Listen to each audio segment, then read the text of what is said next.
Today, I'm really, really excited. We're going to get the room started in a second. We're going to be talking today about 5 proven paths to income in music for TV. This is going to be a really cool talk because I'm basically giving a summary um, of a lot of the information that we've heard that's been pretty disparate and broken up over the year, and whittling it down to, okay, we've heard lots of different income opportunities and lots of people talk about how they got in sync. How do you break this down to what actually works? What's the most consistent things we heard? And for each of those things, what's an actual plan to make so that any of us can do it? And I'm really excited to be able to kind of, I really like assessing business strategies. I do it for myself all the time. I'm always reading bios and memoirs, other people's plans, just trying to figure out how other people get their careers, start the businesses, start the organizations that they start, and not even music related stuff, but scientists and you know, corporate CEOs. And I like just hearing other people's stories, especially people who kind of came from nothing and tried to make something of it. The more I can understand that, I find tips and kind of strategies to apply to my own life. And so I like doing that. So looking at what's happened this year, the information we've had here, being able to dissect that, break it down, and say, okay, what really makes sense? What's repeatable? What was just a fluke for some people, and what's an actual repeatable thing that all of us can do and apply to our own lives? Uh, that's been my pleasure to kind of dive into. If you're looking at this balloon icon, I didn't know Clubhouse did this, but it's actually pretty cool. That balloon icon means it's my anniversary. This is my Clubhouse anniversary, and I'm actually pretty excited about it. It's been now November 17th. If you looked at my Instagram stories, November 17th, 2020, I hit up Mike Ladman, the music supervisor I was just chatting to in DMs, and said, "Hey, I see you doing this talk on Clubhouse. What is that, and how do I get on there?" And he was like, "Oh, you got to get an invite, and I don't have any more invites. But if you know somebody, they'll pull you in." And like, it's crazy to think that that was just 12 months ago. Me trying to figure out what is this new app, and 12 months, here we are, 12 months, and Control Camp is rolling along at over 4,000 members, and we got like a family. And I've met Psychosis, who's here on stage, and all of you that are just like real cool people. Like, it feels like that was like 3 years ago and not 12 months ago. And so I'm pretty hyped about it. Psychosis, how you doing? Yo, what's good, brother? Hey, happy birthday to. Yay, man! I appreciate that. How are you? I'm good, man. I'm actually I'm in St. Louis. Normally, I'm in Chicago. I'm in St. Louis finishing up my next album, Mostly Me 3, and also working on some new records for Sync. Did a couple today. I'm real excited about. So just progressing, man. Trying to close out the fourth quarter strongly. I love it. Hoping everybody else is doing the same. Whenever you say I'm in St. Louis, I'm like, oh, some music is happening. Yeah, I know what man. that Yeah, means. I come down to the Lou. I get it in. My production team is down here, and for me, I tell people a lot. There's multiple multi-million-dollar studios in Chicago, but the reason why I come to St. Louis is chemistry is the most important thing for me in music, and I got friends, family, producers, artists here, and I just come in and it's like I walk into an instant ecosystem for creativity. So it's always beautiful and healthy for me, man. But what's good on you? I'm good. I'm feeling good. I'm kind of getting ready mentally for Thanksgiving week. Kind of wrapping up a lot of. I'm pretty much going to be out of pocket for almost the entire week. I'm actually taking my middle daughter, who's in her last year of high school, taking her on a college road trip next week. So we're actually hitting like 5 states in like 5 days. She got a bunch of colleges in the southeast she wants to see. And so we're gonna get in the car. Her older brother, Raisha, and I. We're gonna be in a different state every day, looking at schools. Was that what you, Okay, Tommy? hey, congrats, man. All good, all good. I woke up this morning and I had a thing on TV I didn't even know about. How can you get a sync that you didn't even know about? That's crazy. So that happens all the time, especially if you're dealing with like libraries, because you might not know about it till your royalty statement comes out. You're like, oh, word? Now, we actually had done all the agreements, but we never signed it. It's actually a BET thing for games people play. And next thing you know, Andrew shows us the piece, and I'm like, we never finalized the deal on that one. I don't know how that. That is funny, but congrats though. That's awesome. Well, Really thanks, awesome. thanks, thanks. Let's jump into this. I'm really excited about this, and like I said, as we continue this, if I'm talking, I'm gonna stop and then take questions as we go. I'm gonna talk about 5 areas that are proven paths to income in sync licensing, and I'm not saying proven paths like blowing smoke. These are proven paths because we've been here for 12 months, and we have every single week we've been interviewing composers, music supervisors, songwriters, people who, and every single person, like Psychosis, who's on the stage, every single person who's gotten their placements, we've asked them how they got it, what did they do, and so we've got 12 months of data of of of real life people who are doing this, you know, for a living. Some people are doing it with a job, some people are doing it full time, but we're getting all this data, and so I've been able to weed through this and say, okay, what's the consistent things that we're seeing? Not what are the one-time flukes, but what are we hearing consistently over and over? And what's the formula behind what they're saying? It's one of the things I'm good at. If I understand somebody's story, I can kind of break down what their steps are, what their formula is, especially if I hear it over and over and if I hear it from multiple people. So that's how I guide my life. That's how I determine what my steps are, looking at other people's stories, reading other people's memoirs, talking to people, and then breaking that down to something that makes sense for me, figuring out what's still relevant for today's time, and then applying that, to my own strategy. So I want to share that with you today. So we're talking about 5 things that we've heard consistently over and over. One, creating production music for libraries.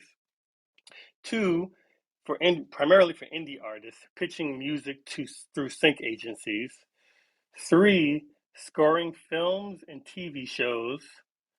Four, custom work for sync production companies. And 5, music for film trailers. Right. This is not an exhaustive list. There are other ways that we've talked about making money. We've talked about micro syncs. We've talked about pitching directly to supervisors. We've talked about starting your own supervision company. We've talked about all these things, but these are 5 things that are consistent, that we've heard over and over and over, and that I'm confident that everyone in this room can pick one or more of these lanes and say, you know what, this is what I'm going to focus on for the next year or for the next period of time. And so I'm going to break down the formulas for each of these 5, and then as we do, if you have questions, feel free to back channel me. I'll do a question. I'll stop for questions at the end of each section. So you'll be able to come up and ask your questions as well. And as I'm talking about that section, when I get to the end, I'm going to ask you if I see lots of people in here. I see some people that I know personally have success in some of these areas. So I'm going to ask some of you to raise your hands and come up and share how you got your success in the particular area I'll talk about. So when we get to that section, feel free to jump up and raise your hand when I get to the Q&A for that part. Okay, so let's jump into number 1, creating production music for libraries. So libraries specifically. I'm gonna start with this first because out of the 5 things that I mentioned, this is probably the easiest, and not easy, not that it is easy, it's just easier than the other 4, and it's also more accessible to more people. You got to go through a few less hoops to get into this one. Some of the others take a little juggling and a little hustling, but this is a little more of a direct route. This is actually how I got my start. I I've been writing music for TV and film for over 10 years now. And for the first 6 or 7 of those, all of my placements came through music libraries. Many of you have heard my story. I've shared my story many, many times. I joined Taxi, which is a Sync A&R company based in Los Angeles. I see a number of taxi members in here, some for the first time, so good to see you. Um, I joined them about, yes, it was over 10 years ago when I joined. And I was in Atlanta. I was trying to, get artist placements and get my songs put with artists. And I was having a hard time just breaking through that door, trying to find, um, trying to get success in that area. And I heard about Taxi. I heard about some sync licenses, and I saw interviews with some people who seemed like they were doing really, really well. And the more I paid attention to it, I just decided to dive in. And it's a membership organization, so it's like $300 to join for the first year, and $200 every year after, and it still costs exactly the same. I don't think they've raised their prices with inflation, but at the time, seemed very steep. And so I joined, and I went to the conferences, and I just soaked up all the information. And for me, everybody who joins has different stories. Nobody has the same timeline. But for me, within like a year, I started getting my music forwarded. Once I learned the rules of how to write for libraries, and instrumental, what type of instrumentals reality shows were looking for, and what type of full songs other TV shows were looking for, I started writing those types of songs, started producing those kind of instrumentals, and started getting my music in libraries. And that's what I just kind of rode that for a number of years. It was really working. I tried out lots of different libraries, lots of different deal types, and so that's how I got my start. So I like talking about it, but there's other success stories in that place, people who have done really well. With each of these, I'm going to try and show you some success stories that you can look up on your own. And these replays available, so you don't have to take notes down, but I'm going to throw a lot of information at you. But a couple of names, if you're in the taxi community, the first person I had heard about was, hold on, I'm going to take myself off my Wi-Fi. I hope I don't get kicked off. I want to make sure I'm not getting a poor connection. Psychosis, Tommy, am I coming through good, or am I breaking up at all? You're good. Okay, thank you. So the first person I heard about was named Matt Hurt, and Matt had been doing. He was probably joined Taxi 4 or 5 years before I did, but was doing full time, making full time salary from producing for production libraries. And right now he's probably retired, I believe, from doing music, and he's a pretty young guy, but he's, literally in Switzerland, touring the mountains and just chilling off of um, sync placements and cues, instrumental cues that he's made throughout, like, over probably a 20-year career now.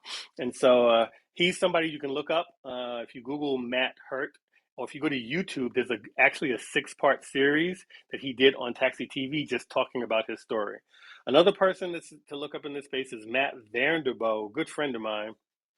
We joined Taxi around the same time. I think he was a year before me, but in probably, I want to say 4 or 5 years after joining Taxi, he was struggling at first, figured out the formula, and by 5 years he had left his job as an adjunct professor at University of Boise, University of Idaho, Boise, and has since then been pulling close to, if not full, 6 figures a year just from instrumental and cues. And so that's a formula that works. And there are many, many people that I know personally who do this, who've done it full time, who've gone on to start their own libraries. Um, um, and so here's how it works. Right, this really involves creating instrumentals for these libraries. And if you haven't heard the term music library, a music library is it's like a library for books except for songs. And so these are places usually at all size levels. They could be boutique, or they could be really, really large and massive and have a catalog of like 50,000 songs. But these libraries are warehouses of songs of all across lots of genres, so that TV productions and ads, whenever they need anything, they need trap, Latin trap, pop, indie rock, country instrumentals, or full songs, they know they can go to these libraries because they collect such a wide array of things that you can look for anything, you can find it. You need Brazilian, contemporary Brazilian, or traditional Brazilian, or some other, Afrobeat or Turkish instrumental or Middle Eastern instrumental, whatever you're looking for, these libraries have it. They're collecting it all the time. And so that's what a music library is. And they usually will accept songs from composers or songwriters. And it's cool because you don't have to be a full-time artist. You don't have to worry about your image or your brand. You could just write songs, submit these songs to libraries. They don't care about how many streams you have. They don't care about which your Spotify playlist you're listed on. All they want is, does this song fit the formula of what we think we can place, and if so, we'll take it. Right. So that's what a music library is. How do you find them? They're all over the place. Sometimes a little hard to find. You can Google music libraries, or if you Google a search like, there's a number of blogs that have written blog reports on like what's the best music library. So if you just Google best music library, a number of blogs will come up, but they're very, very subjective. So take everything you read with a grain of salt. Some of the people some of the things that people rate as libraries aren't even libraries. They're technology companies or they're sync agencies, which are totally different. So again, take everything with a grain of salt, but that's a good way to at least start getting some information. Another good way to um, get info is a website called musiclibraryreport.com. Music Library Report, all together, one word, .com. They're like a Consumer Reports for music libraries. It's a paid membership you have to do. You can, I think, if I recall, they allow flexible terms, so you can join for as little as a month. For they used to offer a week. I don't know if they still do, but they might. But you can join for short terms. You can join for a year. The longer you join, the better price deal you'll get. But you can go just to get some quick info. But as people sign deals on music libraries, they'll go to music library reports and then give them feedback in terms of how my experience was with this library. So it's a pretty good resource in addition to the blogs for just checking out who the people are. Sometimes you can look on their profiles and see what their submission process is. Sometimes, at the very least, you can see how people have dealt with them. You might get insight into what their deal types are, etc. All right, so who are the big players in this space? There's so many companies, so it's hard to pick out some, but you've heard me talk about some, and we've had some of them actually in here. APM Music, which I think their website is apmmusic.com. They're big in the space. They're actually like a conglomerate of a whole bunch of music libraries. But you can go there and check out music libraries. Extreme Music is another big one. Jingle Punks is a cool one, and Jingle Punks allows online submissions. And so, but there's lots of players. It's hard to even go into it because there's so many. But this is something where you want to research, you want to get out, you want to check out, some of the sites I mentioned, and just find some of the places. How do you submit to these people? A few allow you to submit online. Crucial Music is a website I talk about a lot. It's a library I has got a lot of my own placements through them. They allow online submissions and they interact with you online. So they're the only ones that I've ever come across that actually tell you, who they've pitched your music to, not just who you've placed, but actually who they've pitched, and they keep it in your account online. So you can see how your music is actually used, how somebody else feels like your music is used, or how it's, how placeable it is. They give you, good feedback. They're a little slow, the intake process. It can take you months to get a song admitted through them. But once they do have it, they do start working it, and you can follow the process along to see how much they're working it. Like I said, they're the only ones that do that. Jingle Punks is the other company that I believe you can still submit online. Others you kind of have to research. You kind of have to find your way in. Find some of them don't accept unsolicited material, so you kind of have to network your way into meeting somebody who works with them or meeting one of the supervisors. Takes a little hustle, or maybe meeting somebody who actually has music in their system and collaborating with somebody who's in there, that is like always the fastest way to get started in anything. Find someone who's actually already getting placements through that company. And maybe they're a producer that needs somebody to top line. Maybe they're an artist that needs tracks, or maybe they're a singer that would like to have a rap feature. Find somebody who's already in there and then offer a way. Maybe they just need an engineer to come and help engineer some of their songs. Collaboration is definitely the fastest way to get yourself going in these. So a couple of other things for research. There is a PMA conference every year, the Production Music Association. They just had it a few weeks ago. That is another good way to meet some of these companies in person or virtually, and just get access to kind of how to if you meet them in person at the conference, it's a lot easier then to submit your music to them because they don't have online processes. So if you meet them, then that's another way. Taxi is also another way, because when Taxi has this conference, it does allow you to meet a lot of these companies in person, and the Taxi submission actually allows you to pitch to a number of these music libraries. Most of my music libraries that I ended up having relationships with were either as a result of a Taxi submission or a collaboration with somebody who was already working at the library. All right, I am trying to speak fast, and I'm throwing out a lot of information because the replays are available. But this whole session is all about formula. The formula that we found that's proven, that works, that actually generates income. I'm giving you the names of success stories you can look up yourself. I'm giving you the the the strategies that some of us took years to kind of study and analyze. So, and all this, and this replay is available, so you can kind of go back and take all this down and assess it.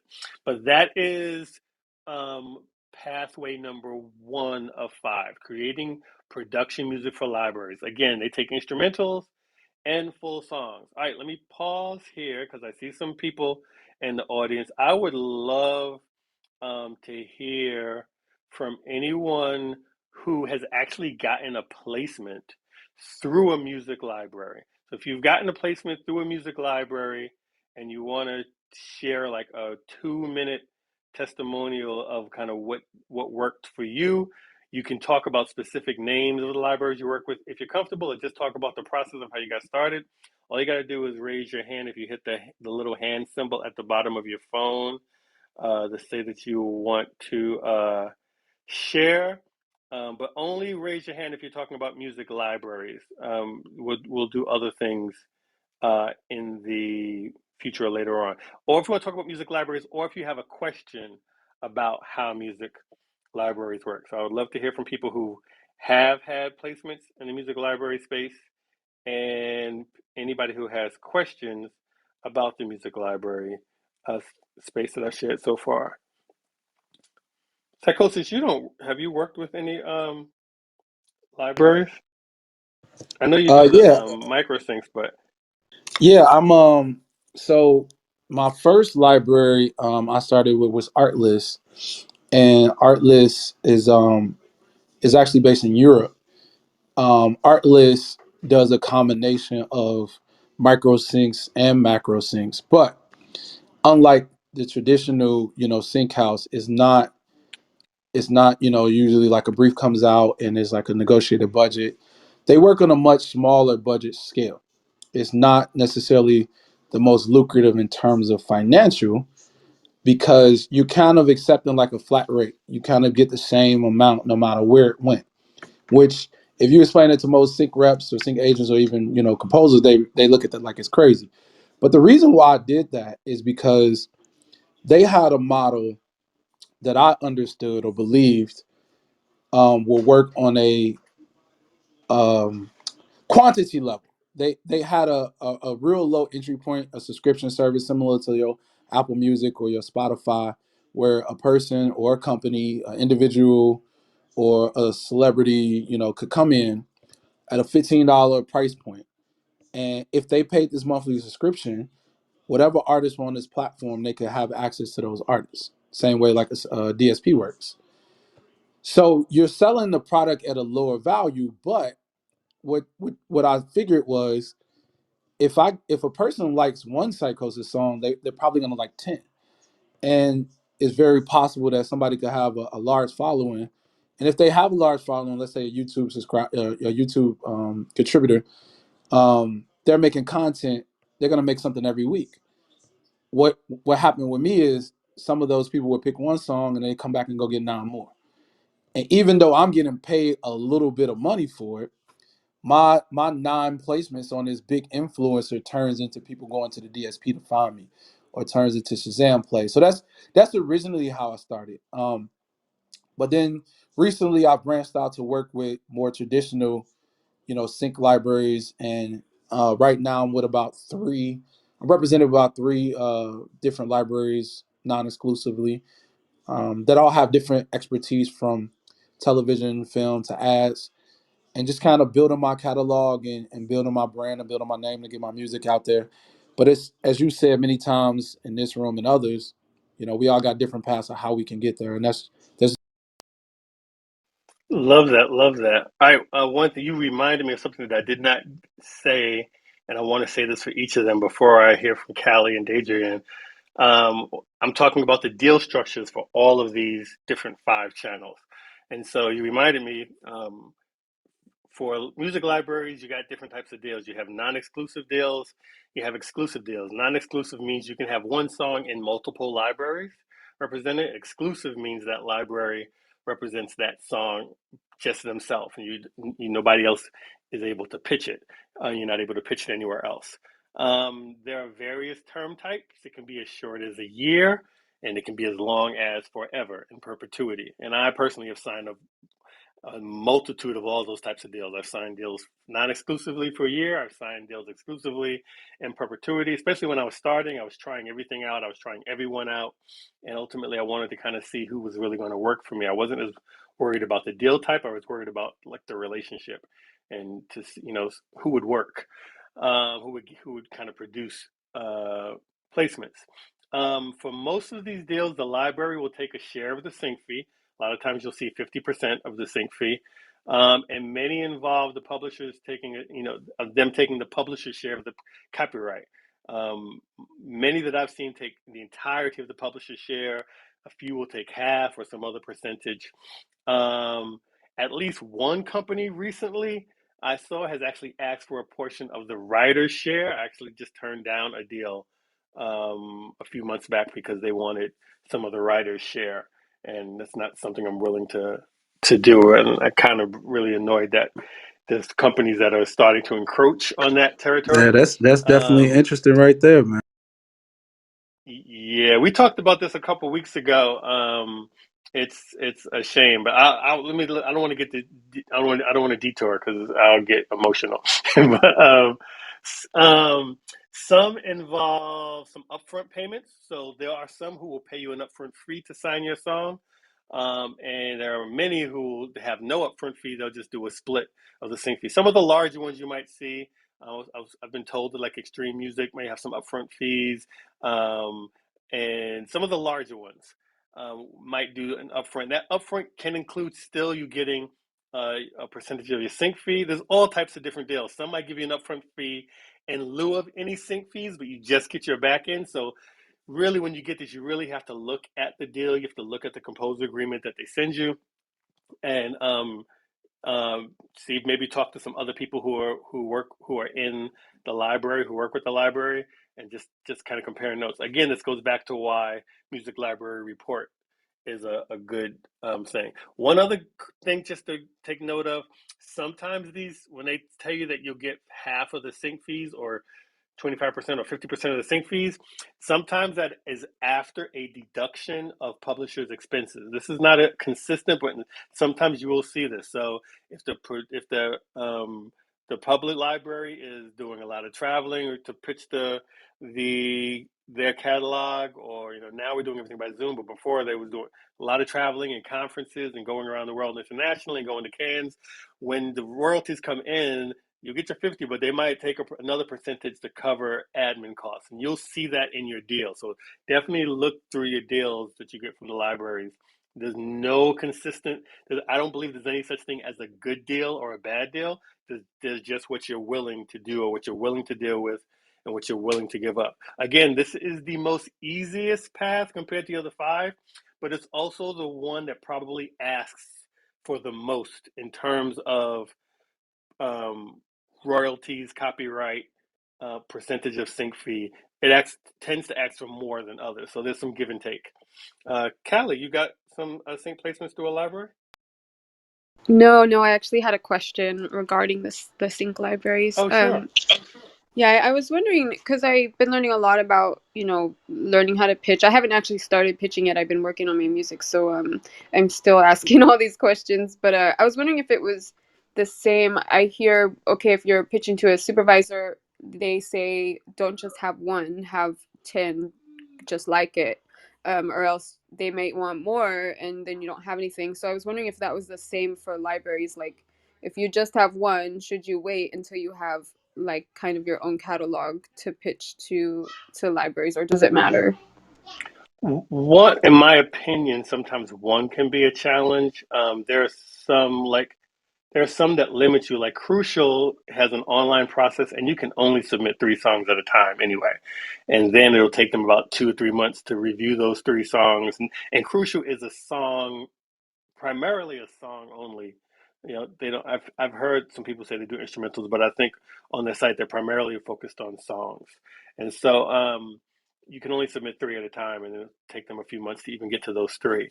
But others, if you some libraries, a lot of times you're going to send them music just to show them what you can do, and so at the very least, I say 3 is kind of a good number. When you're just introducing yourself to a library, like here's an example of some of my work. Um, so I'd say that's the minimum. But then they will usually tell you, a lot of times libraries work in collections. So especially the smaller ones, they're working one collection at a time. This month they might be working on an indie pop collection, excuse me, and then next month they might be working on a Latin trap collection, and maybe they're working 2 or 3 at a time, depending on how big they are. But when they're working on that collection, they might reach out to you and say, "Hey, I'm looking for songs for my indie pop collection. Can you get me 1, 2, or 3?" And then you have time. They'll tell you, "I need it in the next week or next couple of weeks," and you have time to then work on turning either pulling from what you have or turning some things around so that you can submit to them. Some have just regular open submission processes, like, hey, as you get a song, you just send it in. Like Crucial is like that. You can just submit 1 song at a time to them. And every time you get a song, you can submit it and they can accept it. But other libraries like things in batches. So there's not one way, but I say once you have a few songs, it's a good way to at least start getting some feedback and presenting it to different libraries to say, hey, this is what I do. And so I don't think you need more than 3 that you feel good about, though. Hey, I've got a bounce, but I have like one suggestion. It's a proven path 5 way. Go for it. Yeah, set up a co-write with Psychosis and Eric, and you're guaranteed to get a placement. That's the best advice I Well, as number 6. can. Okay, I gotta go, man. I love you guys. Psychosis, Hey, great seeing you. E, Hey, Tommy, safe love you, trips, brother. man. Yeah, all good, appreciate man. Tommy. Let's Tommy's talk been soon. here since, like, you see this red balloon, Tommy. This is my Clubhouse anniversary, and you've been here since, like, Oh, the very congratulations. beginning, since we started the club. So I just want you to know I appreciate you. All right, Daydrian, you had a question or you want to share about a placement? Yeah, I just had a question. So I guess like this question is about like once you submit the song to the libraries, um, like I guess how is the song like shopped by the library, or is there just a library and then like whoever wants to use it, they have a list of songs, they check them out and they see what they want. And also, like, how does this work? Can this work in conjunction with a sync agent or sync rep? I guess that's like a twofold question, but yeah. No, but it's both good questions. So some libraries can do some shopping, but I think sync agents are more in that space. Libraries, because they have so much catalog, they tend to have like automated um, systems, and so and again, there's not one path or one strategy, but many of them do have websites where a production team can go and say, "Hey, I need like 20 um, trap hip hop songs," and they can type in trap hip hop, and you can do this yourself. You can go to APM Music right now and type in hip hop and see all their hip hop collections, and then you can set up an account and you can start adding them to your shopping cart, and you can do all these things and say, "I like." So most libraries have a setup where someone can go through and search for music, which is why, especially with libraries, we haven't talked about this as much, but this is why metadata is so important, because the metadata is how your song gets discovered in these automated searching things. Someone is searching for pop that is between 85 and 90 BPM, that's in a major key, that is upbeat, emotional, um, and has a tropical vibe. Like, all those keywords are meta tags that we all add to our songs as we're making them. And then every song I do, I have to go in my own disco library and I put all these tags so that whoever system has it, my song has a better chance of being discovered. So most of these places have automated search, some type of automatic search facility capacity. But even with that being said, I think in reality, the way many of these songs get placed is the music supervisor calls that library because they don't have the time to sit and filter through 200 trap tracks that show up in their search queue. So they're going to just go to the library and say, "Hey, I need like 20 trap tracks. I need them by tomorrow." And somebody at that library is by hand going to like grab, do the search themselves, kind of figure out what they're looking for, and send them a Dropbox link or, a source audio link or whatever system they use. So a lot of that is still happening kind of by hand, but most people have the automated search um, capacity. And your second question, in terms of if you're in a library, can you still work with sync agent? That is all based on the exclusivity of your agreement. If it's a non-exclusive agreement with a library, then you can also submit that song to other non-exclusive libraries or non-exclusive sync agents. So you can do both. It's just based on the type of agreement um, that you have. To help? Yep, definitely appreciate it. Cool, All cool. right. All right, my pleasure. All right, and then hey, Albert. Hey, Eric. So, question I would have is follow on the last one. So you're in with maybe 200 other trap tracks, and your hope is that your stuff is good enough that somebody at that agency, or somebody at the agency, or somebody at the library who's working there as a an assistant to go grab these songs, is going to grab yours over somebody else's, and then hopefully it's good enough to rise to the top when the supervisor hears it. Um, is that sort of the reality of libraries? In my opinion, in my experience, I think it's a reality. I No, there are people that still do like there. I know some libraries who deal with a lot of international companies, and those companies are using more of like the automated system, and pulling things down as like listening to songs. And so people are using the automated system. They are going and listening and saving and downloading themselves. But a lot are also just going directly to some admin at the library and saying, "Hey, I need this, and that. Tell me what you have."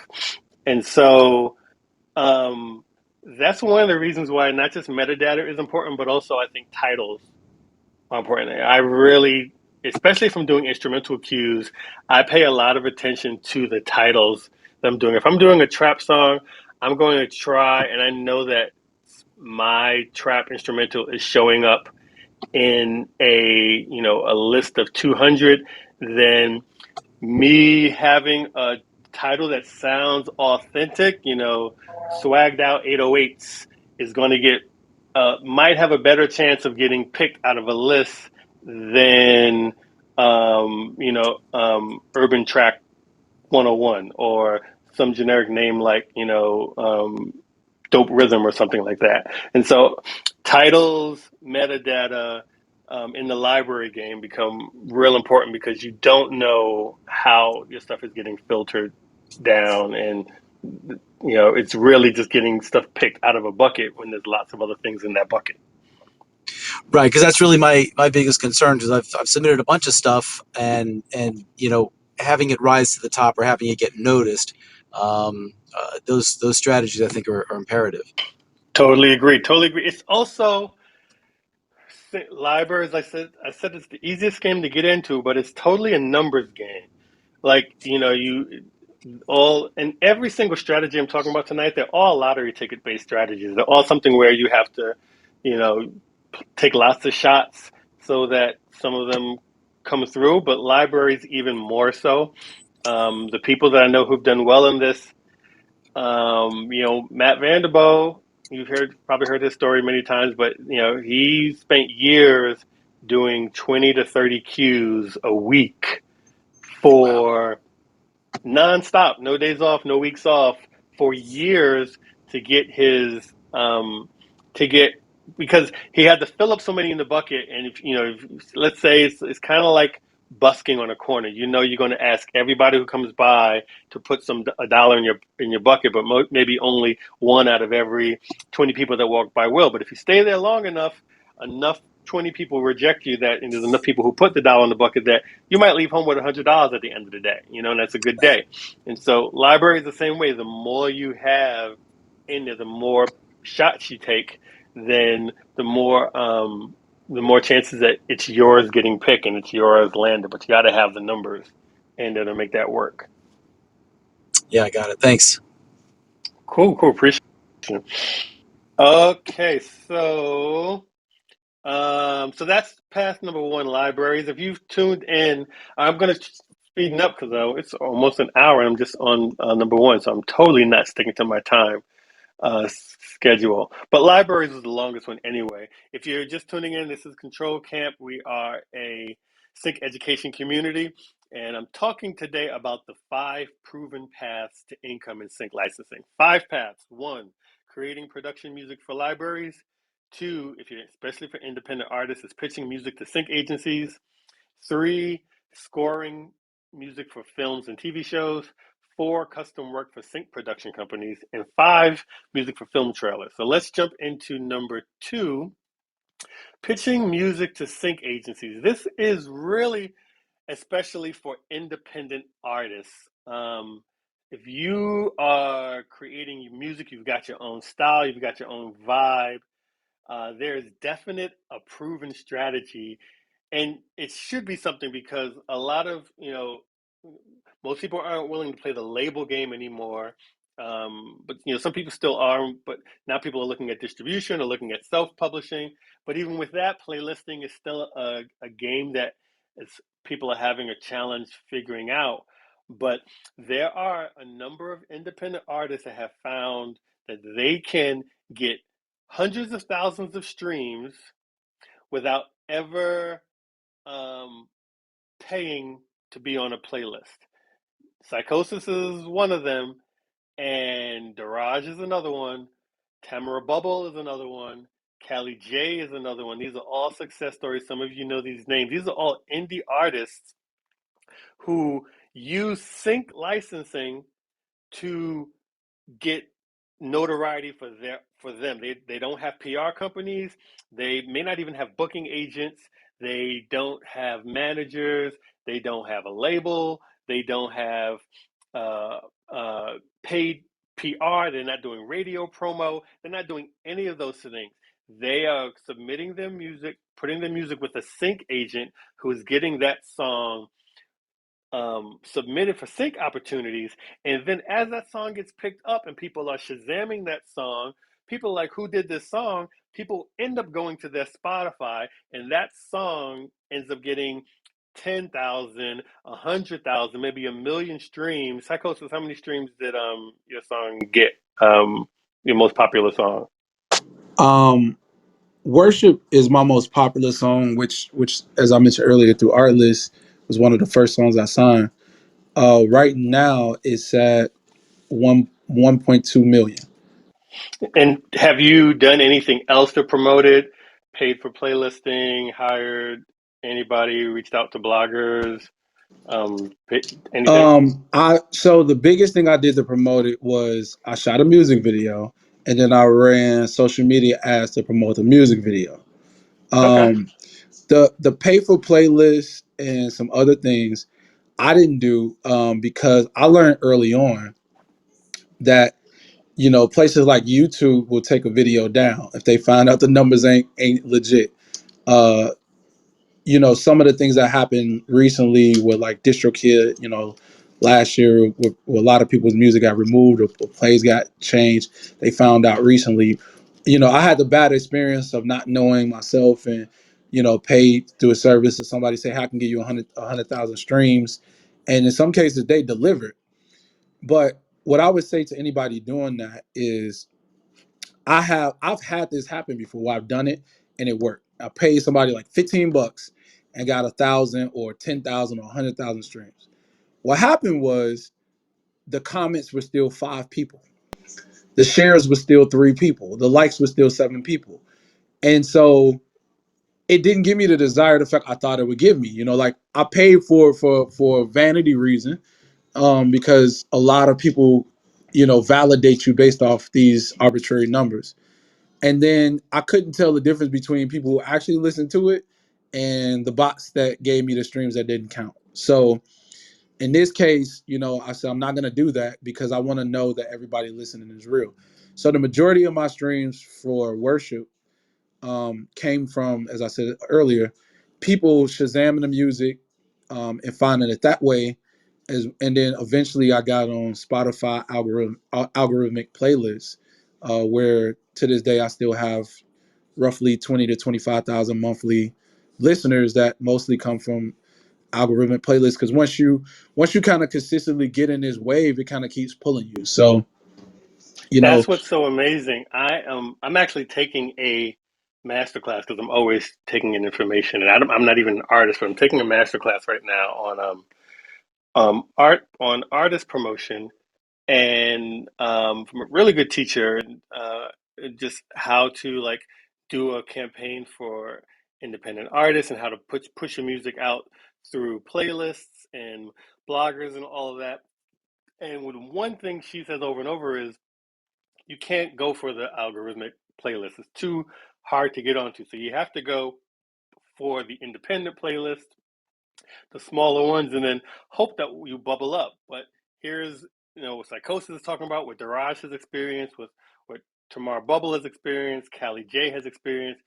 Their songs have gotten enough interest from Shazam because they've been placed in big shows or big ads, and people are like, "What is that song?"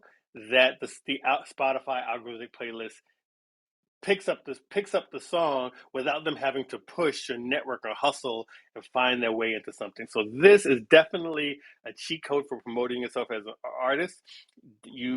I just read. If anybody hasn't read Tamara Bubble's book, she has a great book. I read it last week. She just released it, called From Sync to Superstar. It's on Amazon, and she is adamant that if you want to be um, a successful independent artist these days, the only 2 people on your team you need. Her opinion, and I agree with it.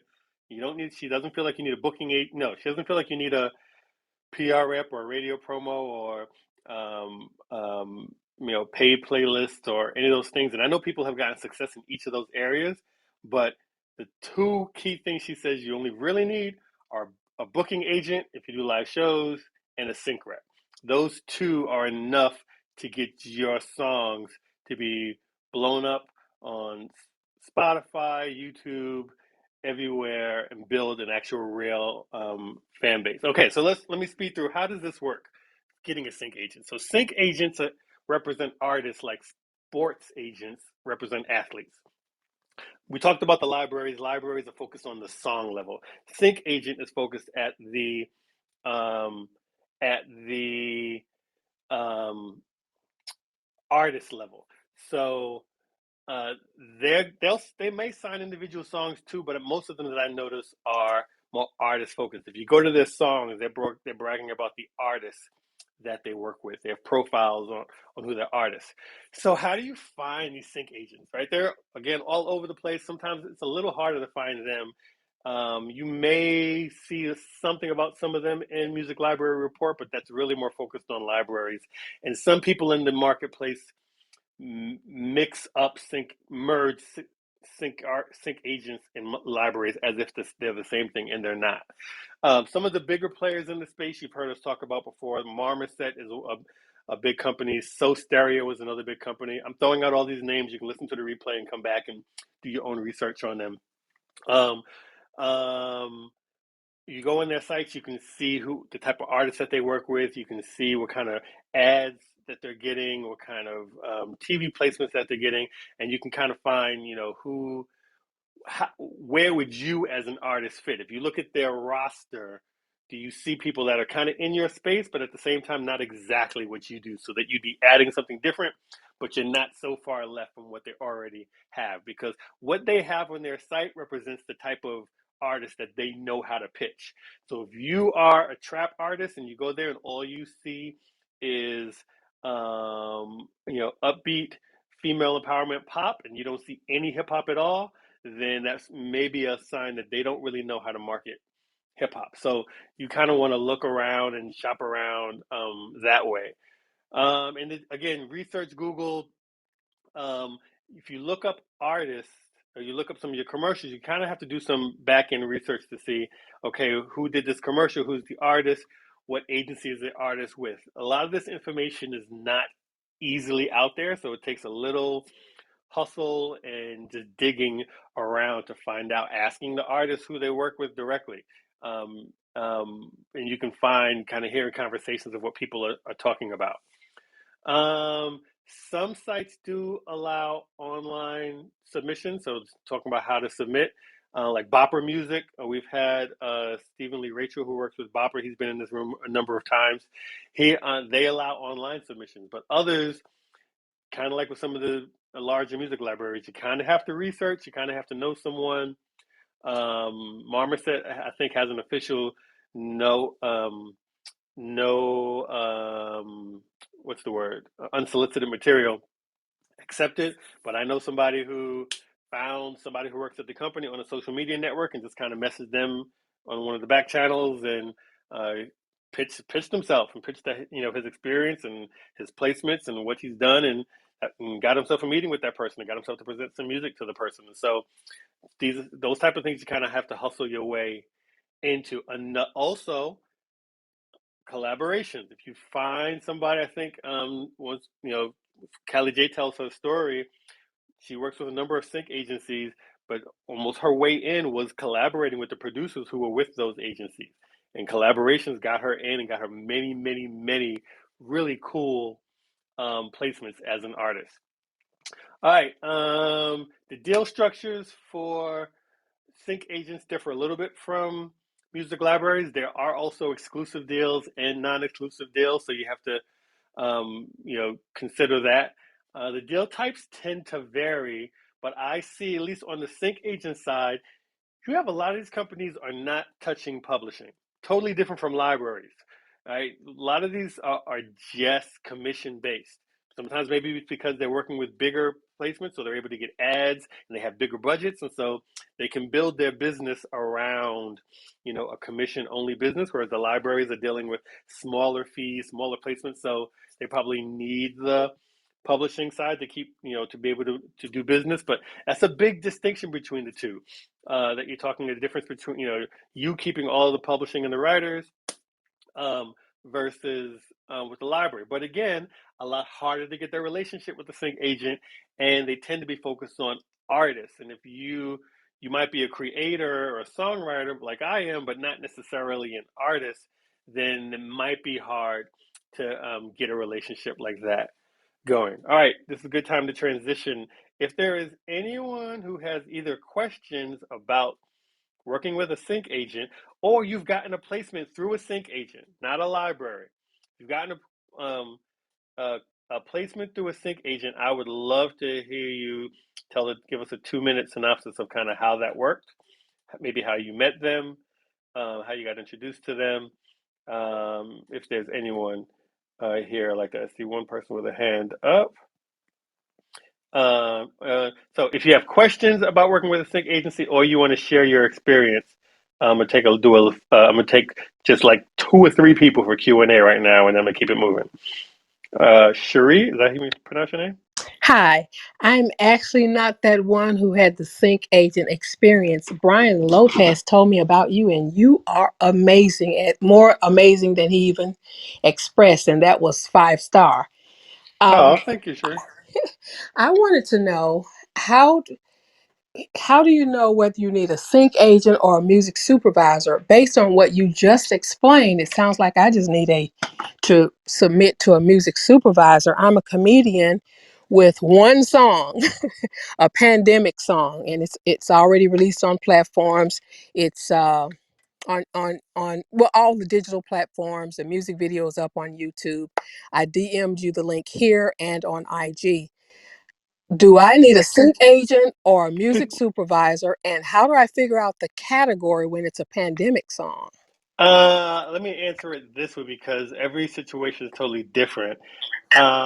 With these 5, because I'm talking about 5 different ways. There's a lot of different ways to get your music out there, and I'm just talking about 5 of them.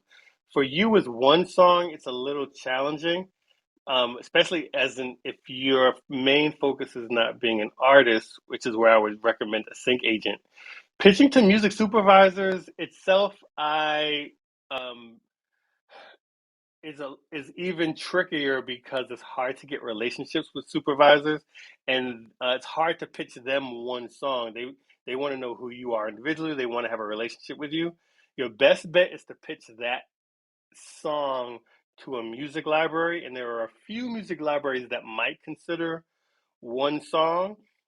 You could probably hang out here in Control Camp in this group because we do listening sessions. Because you want to know, first of all, like you said, it's a pandemic song, which might be great. That doesn't have to hold it up. But the question is it, regardless of whether it was made in the pandemic or for the pandemic, does it have a broader universal appeal? And so, getting some ears on it, or getting someone willing to listen to it, who has time to listen to it and is willing to listen to it, to give you feedback, is probably step number one. And so hang out here at Control Camp. I'm glad you're here. Follow us. I do listening sessions where you can bring songs. It's hard for me to listen to them in the DM because I honestly get DM'd a lot of music. And if I listen to all of them, I wouldn't be making any music. But I do set aside time to do listening sessions, and you can play your music there and you get feedback right there on the spot. And so hang out with us. Make sure you're in our mailing list, and then when we do a listening session, bring a song, and then we can help strategize where you can play. All right, will do. I've already followed you. Is the mailing list on your bio? Yeah, I'm actually going to post a link to before the end. I'll post a link at the top of this room.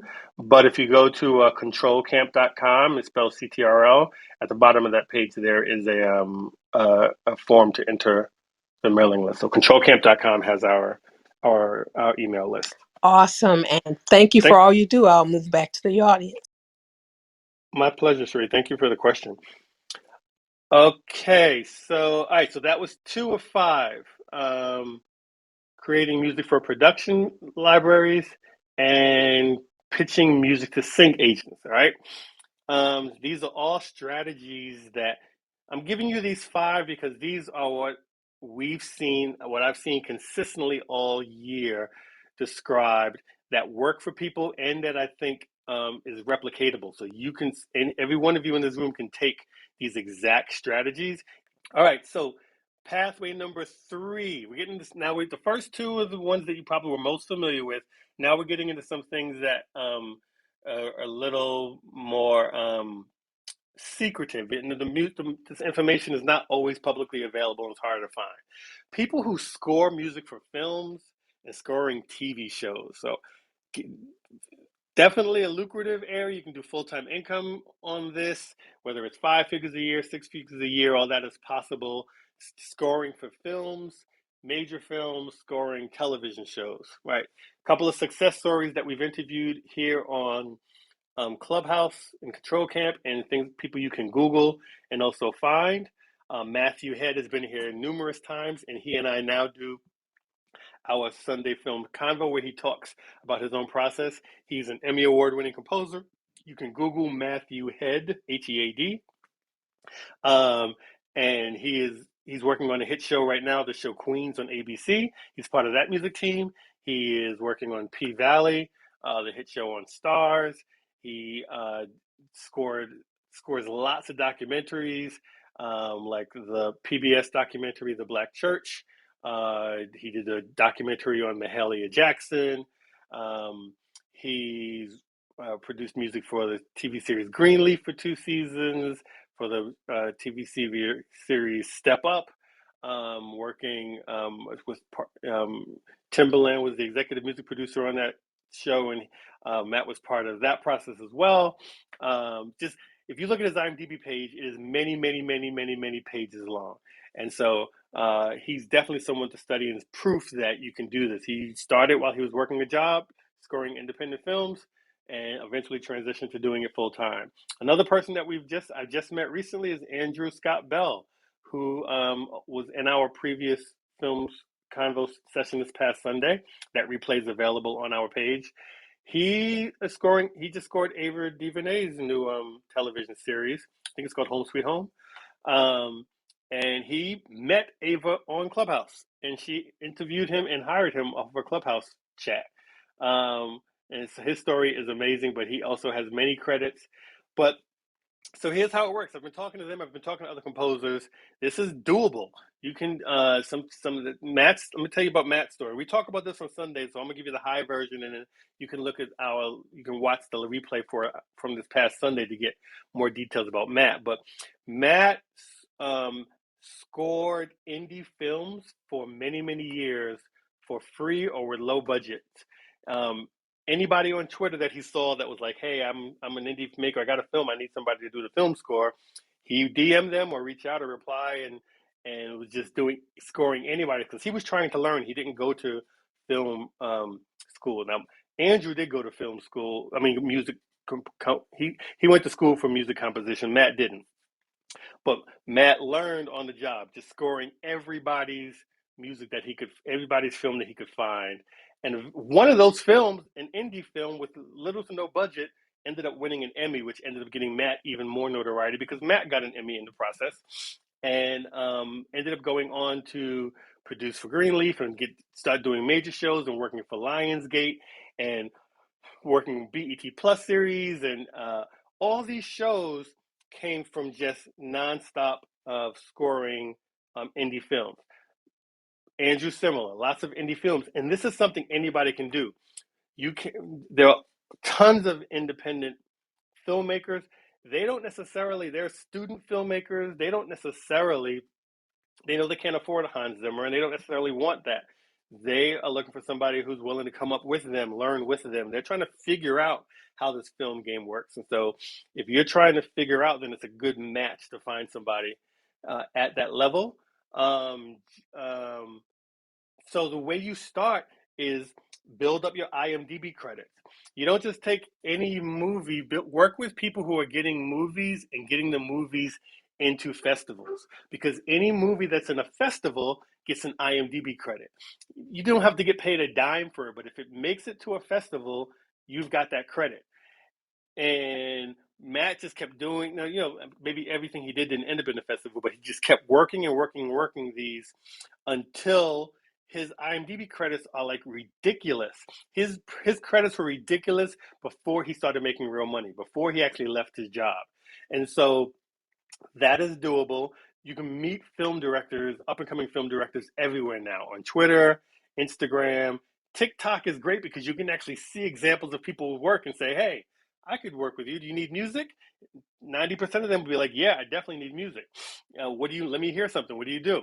And you have a conversation. They want to know, their biggest question is, "What do you know about films?" Or "What's your favorite film?" Unlike musicians, film directors and film creators like working with people who have a passion for film like they have.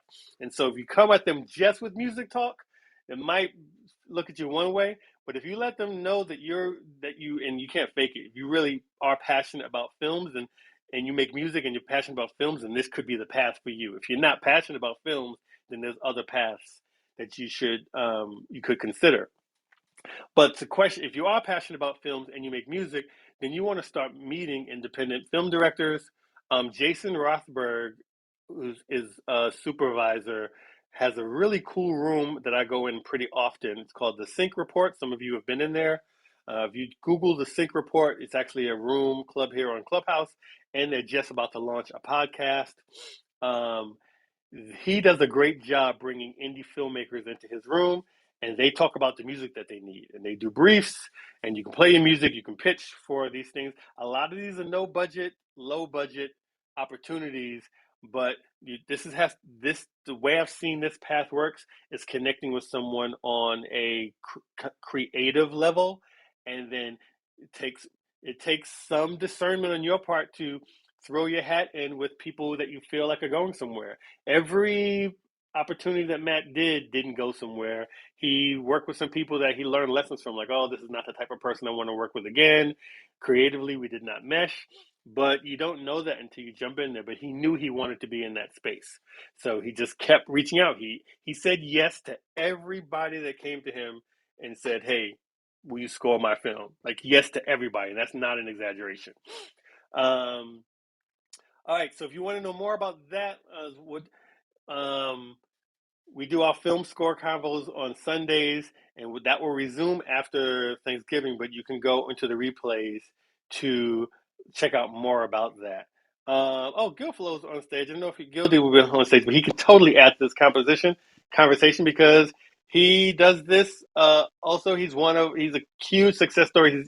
He's also part of our anniversary celebration because he was one of the first people to walk in one of our first rooms that we did back, oh man, like it was November of last year. So what's up, Gildy? What's up, man? How are you, Eric? Um, I'm good. I'm good. So this is your world, right? I don't know what I don't want Oh to yeah, say too man. much because I still don't know what you can share, what you can't share. But you can at No, least it's all tell good. people that this is. Yeah, man. Everything that you just said is I testify to it, man. I mean, that's literally my rendition of just about everything. Um, yeah, but I'm getting closer to being able to speak more about the project I'm on. But yeah, it's definitely an HBO Max series. But yeah, everything Eric said, just I did the same thing probably that Matt did, just that, don't say no to everything. And even if it's something I mean, I did a lot of things for no pay at first. And of course you got to know your worth, but you also got to understand coming in that, it's going to take a while for you to get to where it's going to find you. And yeah, there's no problem with paying your dues and, just doing, especially because the way I looked at it was like a lot of practice work, especially working with time codes and things like that, that I wasn't so comfortable at first with, just taking those opportunities and just taking those yeses definitely pays off, man. Definitely. Love it, love it. So glad you came in at the right Oh, dude. time. Yeah, So man. glad to hear. I Definitely another success story in this place, and not just getting to know you, just seeing how hard you work, how talented you are, and the opportunities that you're getting to work, score trailers. We're going to talk a little about trailers later too. So, when I talk about trailers, Guilty is another one that, whether if he's not, even if he's not able to stay on, just remember he's working in both of these worlds, scoring TV shows and doing trailer composition. Like, just very accomplished, and I'm very proud of you, bro. Dude, thank you, man. You already know it's all about the people you hang out with, and I've been hanging out with you, man. So trust me, it's definitely just surrounding yourself with the right people, and yeah, just learning, man. Just staying pliable and never, feeling like you're too big headed or just because you're in a certain area. It's like, man, it's just there's so much to learn, and there's so much work out there as well, and it's just so much to not be greedy and just to stay humble with and just enjoy it, man, and love and live and like help people out. It's great, man. You know me, Eric. I give back when I can, and man, I may not answer you on Instagram just lately. I've been so busy, but otherwise, I'm very approachable, man. Like I'll tell you exactly how I got where I got. So thank you. That's no lie. He is very open and very willing to share. So I appreciate you, bro. So okay, so that is we just covered three areas of proven income paths for sync licensing. We talked about music, creating production music for music libraries. We talked about pitching music to sync agents, primarily for independent artists. And now we just covered scoring films or television shows. If you have a question about the third one only, we're going to just do questions on number 3. If you have questions about the scoring films process or television shows, or if you've gotten a placement that way, if you work in that world and I don't know you or you haven't been on stage, I just want to share, this would be a great time to raise your hand. Anyone who does film scores, TV score, or if you have a question about that. I'm going to take 1, 2, 3 questions, and I'm just only going to wait about a few seconds for a hand raise, and then we're going to move on because we got 2 more points to cover before and hopefully I can wrap this up by 10. So, all right, cool. No questions. Let's keep it moving. Item number 4, an income path, proven income path. This is custom work for sync production companies. This is really cool. I actually did not find out about this myself until doing Control Camp. This is not a world that I was familiar with or worked in, but I've been doing some custom work this year, and it's actually been pretty cool. And so different success stories in this space. Jason Gleed, Steph Fink, who is for 9 months was a co-host on the stage with Control Camp.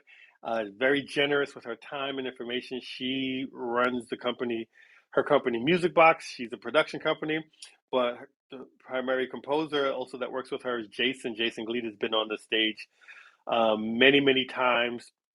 Very prolific uh, composer, from jingles to ads to all types of spaces. Um, just very generous. Uh, Herman Rosenio. I haven't seen Herman in a little bit, but um, he has been in our room many, many times. But he's been doing custom work with Music Box, which is Steph's company, and I believe another company, and just really, really good in that space. And so let's talk about how this custom or bespoke composition works. So production companies, ad agencies, when I say production companies, I mean like TV or film production companies and advertising agencies.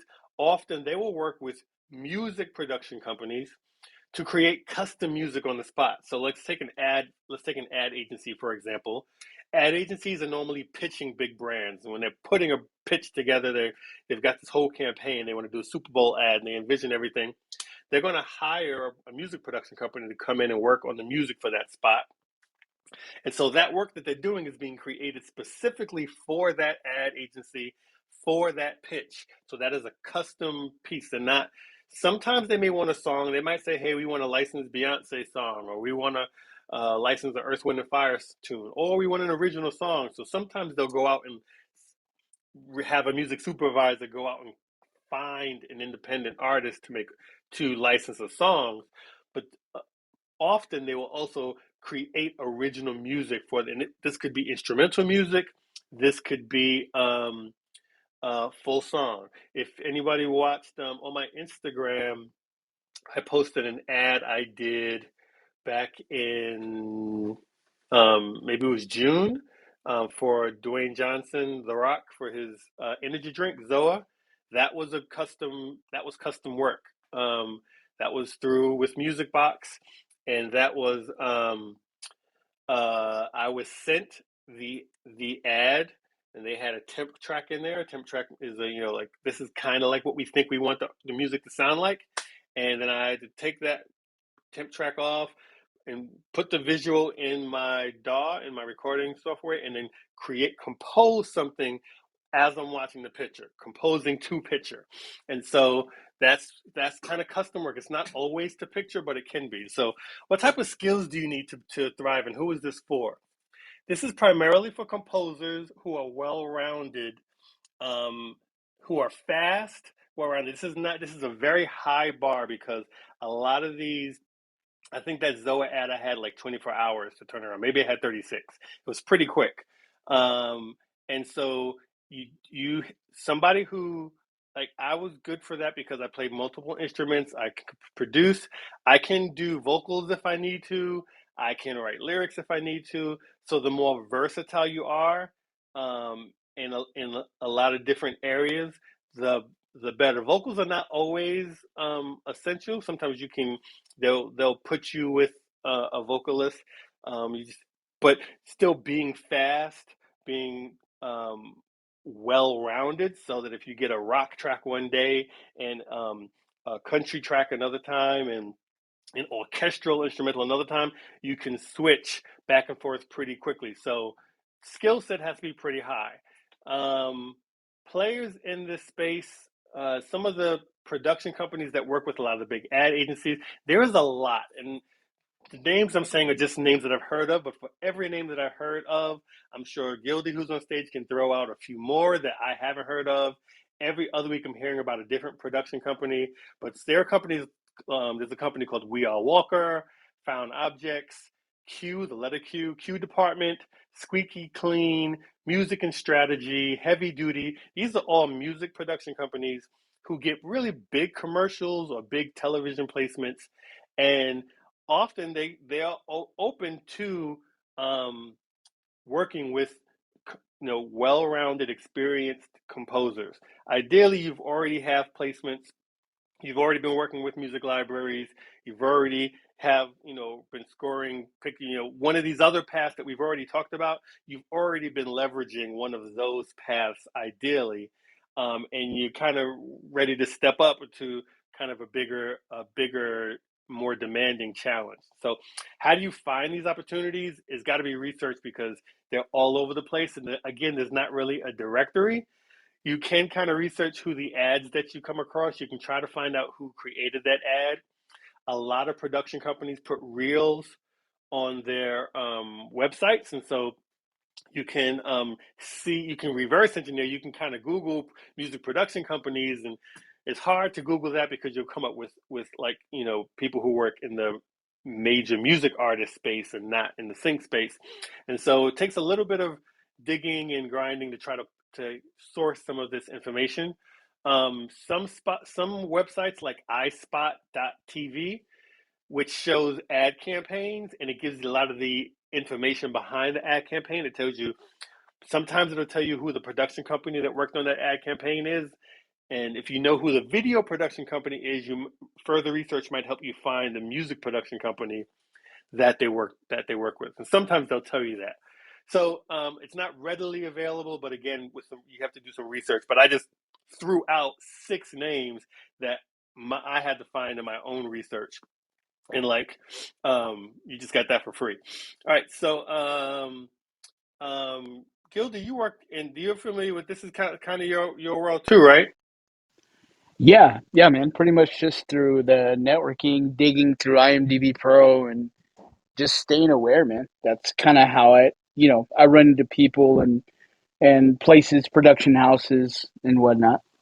Yeah, so you do got to dig around, right? So you agree with it. It's not Oh like yeah, the names are listed somewhere. There's not like a directory you can go to and just no. kind of.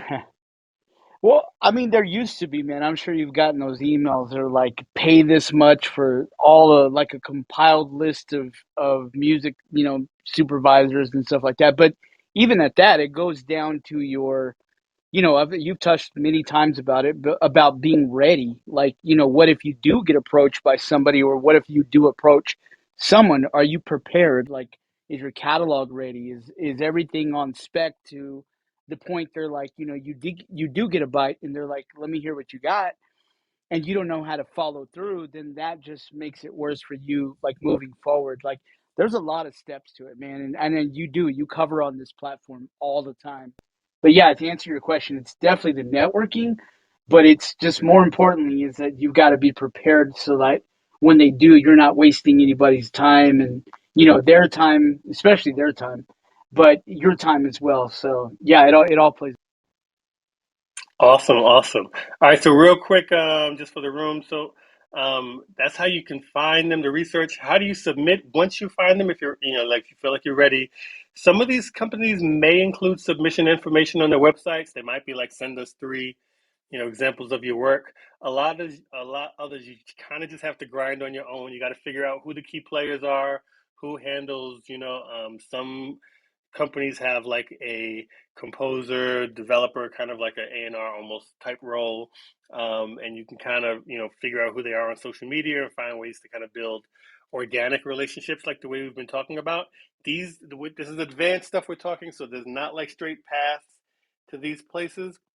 But if you, like I said, if you've already been getting sync placements in the other areas, it's definitely something worth looking into. Um, so, what's the typical deal structure in here? Custom work is usually on spec, that, at least from what I've seen, meaning that a lot of these, sometimes people are pitching music to another opportunity, especially if it's like an ad agency. So, sometimes they may have a demo fee, like the let's say, for example, Nike has asked a major ad agency like Deutsch to create an ad campaign for it. Nike may have know it wants to use Deutsch, but they may want to hear a couple of different options. So they might provide a demo fee for the company, and the company might pass part of that demo fee on to a musician and say, "Hey, we're just pitching for this. We don't know if we're going to get this, but even if we don't get it, you might get a couple $100. So sometimes there is some little bit of upfront, but often, from what I've seen, you're totally working on spec. You're going in with someone else on an opportunity, unless they got hired outright to do a job because they had that kind of relationship. um, so often you might have to sign a non-disclosure agreement for this type of work, because you're working on things that can't be released until it's out, and a lot of the brands are very, um, uh, very security is very important to them. So non-disclosure agreements can be typical.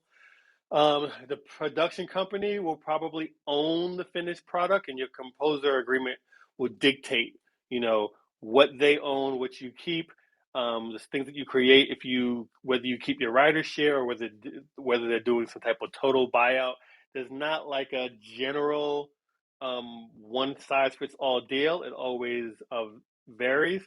But again, I think this is an advanced path, and you have to kind of be a person that you like last minute challenges. You like being under the gun, kind of like Gildy, who who likes being under the gun Oh man. all the time. Speaking of that, I did um, check your email. I'm putting you under the gun, man. I just sent you something.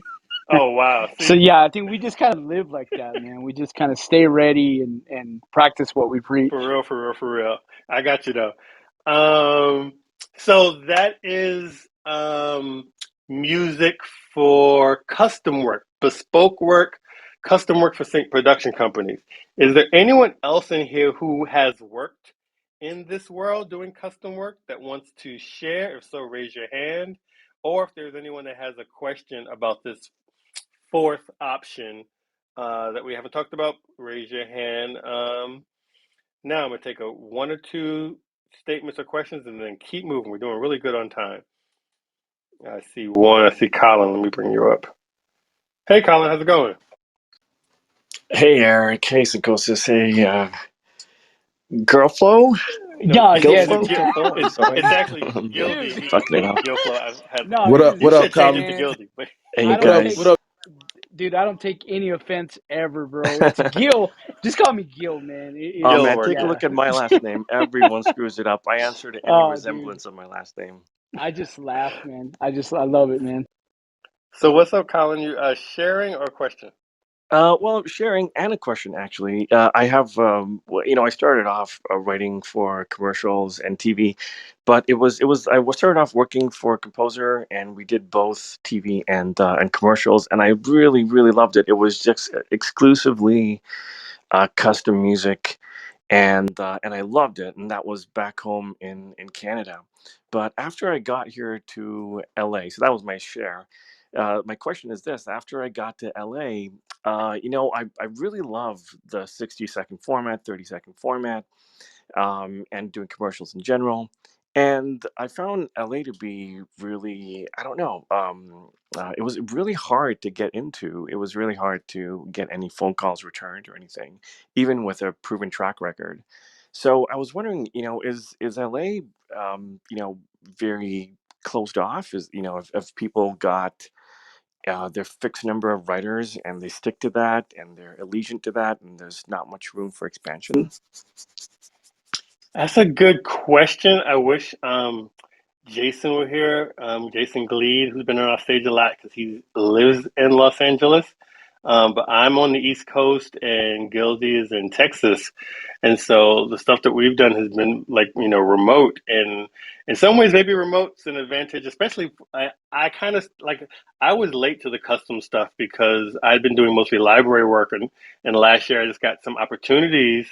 But those were, people that I met mostly remotely, or I met them at a music conference. So meeting people at music conferences is also a cool way, but you would think being right there in LA would be an advantage. But I will tell you, I don't know if you know Jason, but he's pretty approachable. If you look up Jason Gleed on Clubhouse, I would say Instagram though, because he doesn't do Clubhouse too much these days. But if you look him up on Instagram and just say I referred him to you. I mean, not refer from music place because I haven't heard your music, but just tell him that I told him you to come to him to ask a question. He's really generous with information, and he can give you the scoop both on the composer side and the LA side. He's pretty open that way. That's so Yeah. nice of you, Eric. Thank you so much. Did you mean Glee? Glee?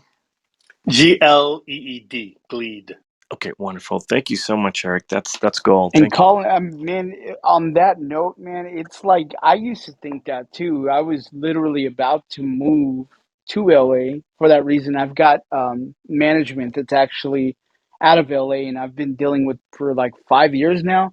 And in a nutshell, man, I've spoken with, like, I don't know if you know Lauren Balfe is. He's a Oh pretty yeah, for sure. well Yeah. known composer. Well, yeah, man, he was even telling me like it's not even, you don't even have to be in LA anymore. Like there's no longer that thing about, being in LA and kind of what it is. Like, okay, so I've worked on a few films where back in the day it was like I had to be in LA to even get the picture, because I worked on a film where Fox wouldn't even allow me to have the scene to work on from where I was remotely.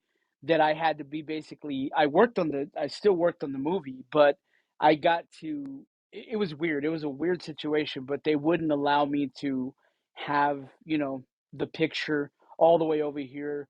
And now what I'm getting at is I'm doing a whole HBO Max series where I'm having everybody's in LA and they're sending me everything through, like, different mediums like Dropbox and whatnot. So what I'm trying to say is, no, man, you don't really have to be there anymore to for the. I think especially with the pandemic, it really shifted a lot into remote and starting to show, okay, well, maybe we can, do all these things remotely, and you don't have to be in a certain part of, there's a lot of pros and cons about it. But in my position, I've worked like on the Wolverine, I've done some Lionsgate movies, and all this was remote, man, ever since, the past 5 years. So I think it's, yeah, don't let it discourage you, man, about, I think it's just the networking and building those relationships, and it's getting to the point where, we are the world, man, where we can just work from wherever we are. It just goes down to your work ethic and what you can do. I mean, guilt. I mean, just because for the other people in the room, and I used to not live in LA, of course. I'm just curious. When you say it's networking, were you able to network with the people that eventually gave you these jobs from not living here, or would you visit LA, a few times a year or every other year or something, and build network in person, and then fly away to where you were from? No, I everything I've done, man, and I've again, like, on paper, and you're looking at my, like, profile, I've done some amazing things. Like, I share the same manager with Timbaland, Gary Morella, and it's like, and I say these things from a humble position. I sounds like I'm name For dropping, sure. but Yeah. it's No, no, no. honestly You're not. saying, You're not. No. dude, look, I'm doing all this stuff from a bedroom, man. Basically, it was literally just me networking as far as like sending emails, man. I worked with Hans Zimmer's company, Bleeding Fingers, all through me deciding I wanted to shoot an email to Russ. Hold on, my gosh, that was the okay. Bleeding Fingers. I don't know if you know a lot about them, but they're basically owned by Extreme Music, and Hans Zimmer kind of got Yeah, together yeah. and made. Okay, perfect, man. So I just literally just sent an email, a blind email, by finding a person's name and kind of just telling them, hey, I just would love an opportunity. And he got back to me saying, hey, I don't ever check unsolicited stuff, but for some reason your email stuck out. Here's a show, the Alaskan, but try to, here's a brief, make something and send it back to me.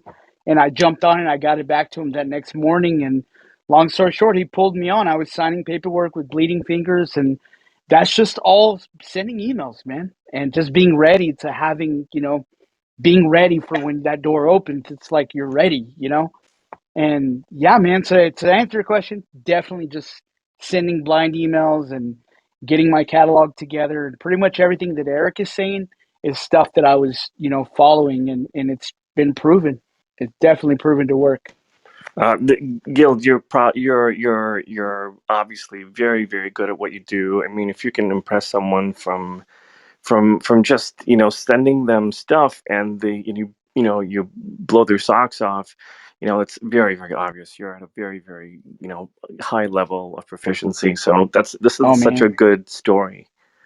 thank you, man. But I like, yeah, just and Eric will tell you, man. It's just you just got to believe in yourself, dude. And if it's not your time right now at the second, then that just means you're learning, and that's even better because there's nowhere to go but up, man. And yeah, I've gotten a million no's, dude. Trust me, I a love that million perspective, no's, though. and I love oh that yeah, dude. if it's not your time, that it's still okay because you're learning. Right? I love that. Yeah, Yeah, man, really that's dope. what it is, dude. We shoot ourselves in the foot all the time, man, and like we're our worst critics, and we hold ourselves back from everything just from what ifs. And once you knock all that out of the way, now I promise you, it's like, dude, it's just amazing, man. It's you're really in control of everything, man. You really are. Of course, God in my case, but it's like you know what I mean. For the most Yeah, part, you're in totally. control.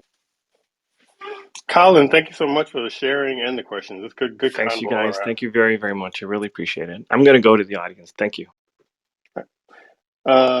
All right. So, okay, we got about 20 minutes to cover the last um point. Yeah, the last point, and then some notes and wrap up. Appreciate all of you hanging in here. This has been. I hope you're appreciating all this information. All right, number 5 is music for film trailers.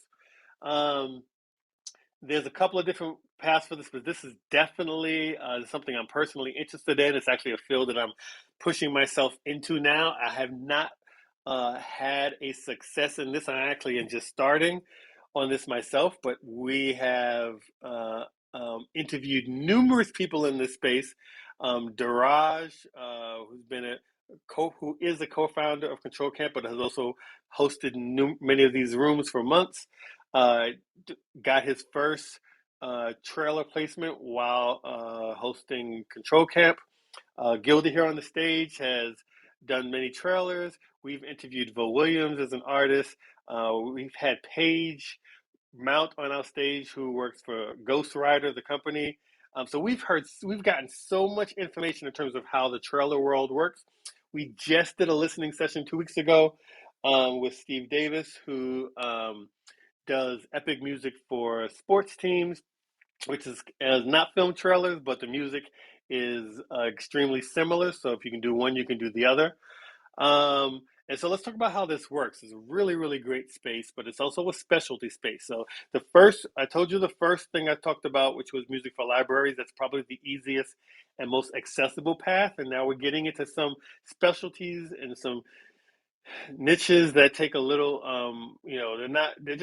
they're more challenging for different reasons, but I'm gonna give you the formula and then you can choose for yourself. This is a specialty niche. They tend to have larger budgets. The reason they have larger budgets is if you watch a film trailer, a lot of times, if you watch a television show could have $1 million budget for this, or millions of budgets for the season or per episode. But for that episode, they have to pay actors and all these things, and then they have, a music budget. But that music budget might be divided by numerous songs and a bunch of instrumental cues, and they might decide in that one, they need a John Mayer song right in the middle of it, so that uses up 80% of the budget, and then everybody else gets like $200. And so it's tricky with TV shows. But trailers are just one song, and a trailer can have a $50,000 budget, and that could be the music budget for the trailer, and that's the whole budget goes to one song or one company that's developing that song. But that song is massive and huge, and it has its own rules. So a lot of times they're not just picking songs from a music library and throwing them into there, because a trailer has its own sound. If you watch movie trailers, there are this considered epic orchestrations, because really big strings and really big synthesizers and this massive sound design. So if you've been in the room, you've heard this. If you have questions about what this sounds like, if you go to controlcamp.com on our Sync 101 page, we actually have a film trailer playlist that's on Spotify. You can go there and listen to what trailer music sounds like, or the type of music that normally gets placed in trailers. It's incredibly insightful. But so from the composition side, from a composer's, you have to be able to orchestrate, and you have to be able to do sound design. You have to pull a lot of different genre knowledge and sound design knowledge together. But there's also room here for songwriters and artists, because full songs are also used here, not just instrumentals. You've got epic pop, epic rock. Now there's a lot of demand for epic hip hop, is one of the things that I'm working on with some of the composers who I see in this room. Um, this these songs that need to become trailerized. So you might take a rock song and they need to make it really big and epic and fill up the whole stereo space and do all this awesome sound design. Cover songs also work really well here, and this is one of the places where a lot of times in sync they tell you to be cautious about covers, because you never know what you can clear. But the message we've been hearing in this room over and over is trailers is the one place where covers are probably a good thing to invest in, because most of these productions have the budget to clear almost anything they want. If they love it, they can get it cleared. And so cover songs that, taking something that's happy and making a really dark version of it, making a really big epic version of it, there's always good room for that. So the thing for composers, if you want to be in this space, the trick is that the soundscape is very particular, and to get it right, like, the sounds have to be really big, and it's hard to generate that big sound with the stock instruments that come in whatever DAW you work in. In almost every other field of sync, you can hear people say, doesn't matter what you have, if you have GarageBand, you can get a placement. You can make good quality broadcast recordings with stock equipment, with stock plugins. You don't need anything special. You just need to have a good ear, get a good mix, but you don't need special stuff. Trailers is the exception to that. Those sounds cannot be generated easily by common VSTs. You have to invest in plugins. You have to invest in strings that sound like strings, in horns that sound like the Philharmonic is playing those horns.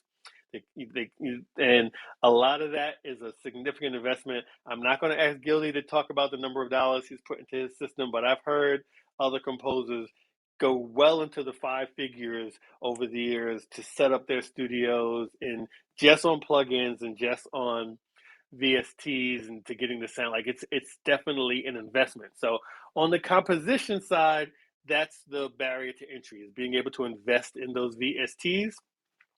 The artists, you have a little bit of an advantage. If you're an artist wanting to get into space, and you take somebody like Daraj, who got into this year, Daraj did not buy any VSTs. Daraj is a rapper, and a really good one. So he was able to approach producers who are trying to be in the space and collaborate with those producers. And then they were able to, the producer that he initially collaborated with did some investment and thought that they had a sound that was they thought that sound was big enough. And then they took it to Ghostwriter, and Ghostwriter was like, okay, you're almost there, but we can really trailerize this. And then Ghostwriter, they liked the song so much, they were able to trailerize that song. So if you're an artist and you have a good song, you know how to write a good dark pop song, or a good anthemic hip hop song, a good energetic rock song, you can find producers who've already done um, the investment and collaborate with them because they're always looking for writers, they're always looking for top liners, they're always looking for talented people who understand the space, who understand how to write for that space, who understand how to write energetic, upbeat, or on the other extreme, really dark, emotional things that can work well in dystopian or apocalyptic type trailers. And so just think Marvel trailers, think dark trailers, think horror trailers. If you look at all these, if you watch movie trailers and just listen to the music, watch any of the Fast and the Furious trailers, like you get an example of the types of sounds and songs that work well in those space. All right, so if you are a composer and you're trying to get in here, who do you pitch to? Um, these days is like everything else, it takes some research to find these. But one way I would suggest, from what I've heard, an easy way to start is a site called Score, Score a Score.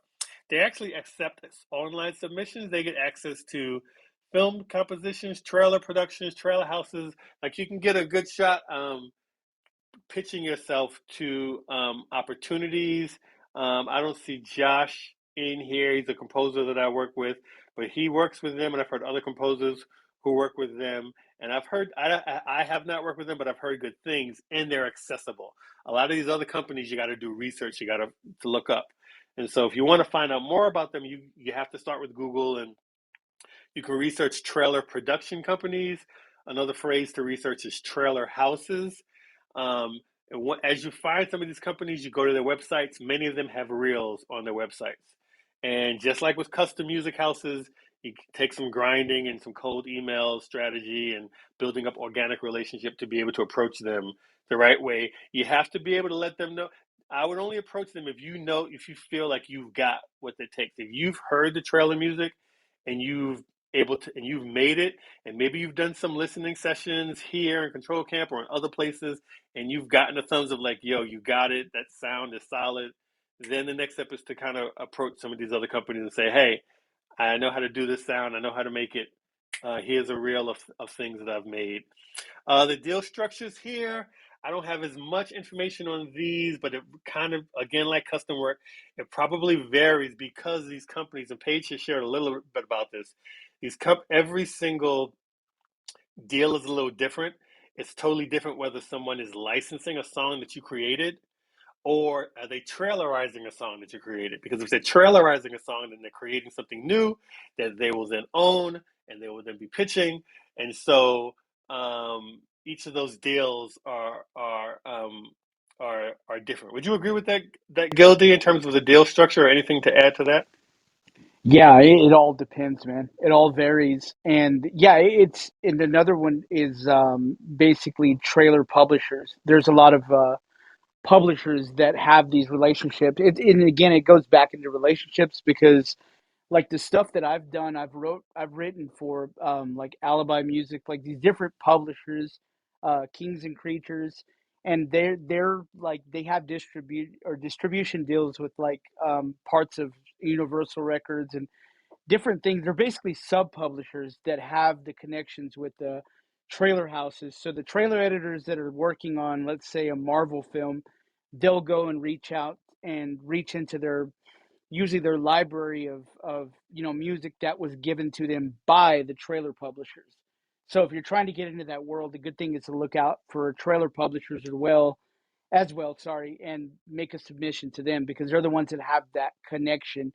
And it's a really tight tight knit group, man, that like I mean they it's all relationship based. And the cool thing is you can even just like place like a sound design, like if you have just like an impact, like just a bang that you crafted yourself by combining other things, you can get a quote placement just by them using that one bang in the whole trailer. So sometimes a lot of the trailer editors will take like 5 or 6 different tracks and cut them up into one.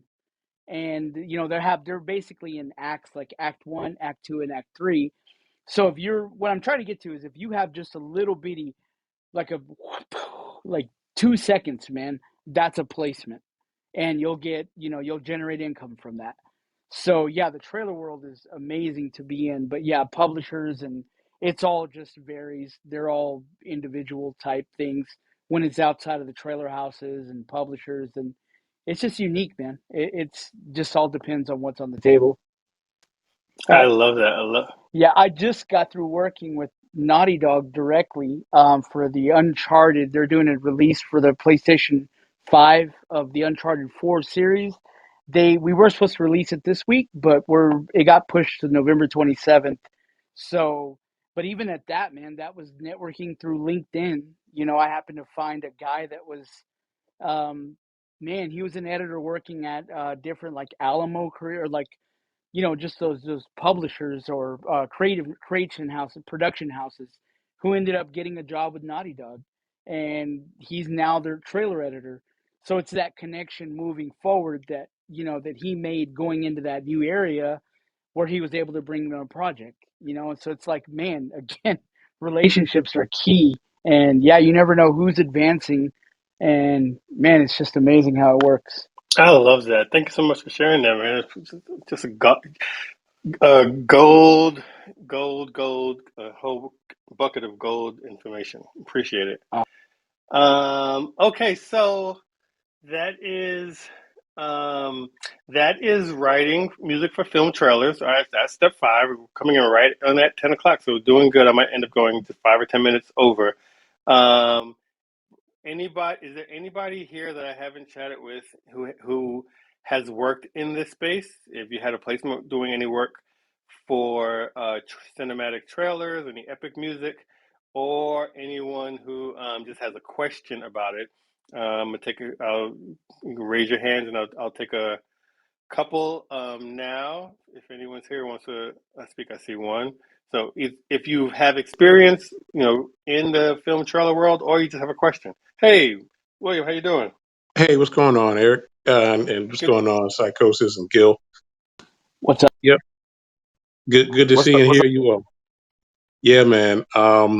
Yeah, I just it's not necessarily a question. I just want to sort of co-sign what you all been saying because I had a good friend who got into Disney and as a music supervisor, and he's actually working with one of the top music supervisors inside of Disney. And I talked to him about making trailers, and I was trying to, hopefully get any type of placement on any movie. And I sent him a bunch of stuff, and he was saying, "Nope, it's not ready." And he was gracious enough to really walk me through. And so over about 2 years, I finally came up with a track that I felt could stand the test of any one of the trailers that I've been hearing. And but the way the situation is, like you all talked about, it's he told me he can't place it because they usually go to one of the trailer houses and like Audio Machine or Brand X or APM and all these places. So it's that's just the route you have to go. So even if you have a connect on the inside of Disney with Marvel, you still can't get a placement. You have to go through the trailer house. Yeah. William, I think I know exactly who you're talking about, man. And I don't want to name drop, just in Right. case, I know you don't want to give names, man. But anyway, I believe I was working with him. I was in the running for the freaking, like literally, man. I revised it a few times. I had it on the table, but Right. it ended up going to another. I think it was like really slow motion that it went to, dude. But it was in game. I was like, I had it cut and everything, man. I had the trailer for Yep. in game, so it was just like and yeah, man, it was crazy. But in a nutshell, that's kind of what I was told as well, that they basically had seniority over it, man. So it even though it was up to par with Disney and all, Yep. really slow motion ended up getting it. So I think they just, yeah, it's just a relationship they have that they have access to those kind of deals and whatnot. But man, it was But heartbreaking. But yeah, dude. and of course, like I said, we're talking about Disney, so big company with very solid relationships. But Oh like I yeah. said, there are lots of trailer houses out there And there's so many movie trailers now, like not just big productions, but all these streaming companies are all creating trailers for all. Like there's so much work Oh yeah. available now. If you have the skill set, is this it's a really good time to be out shaking hands and introducing yourself to as many people as possible. Yeah, just to add on, just to wrap it up and get off the stage. It took a while. So for those who are interested in trying to learn how to do it, you can. There's some great videos online on YouTube to teach you and walk you through it.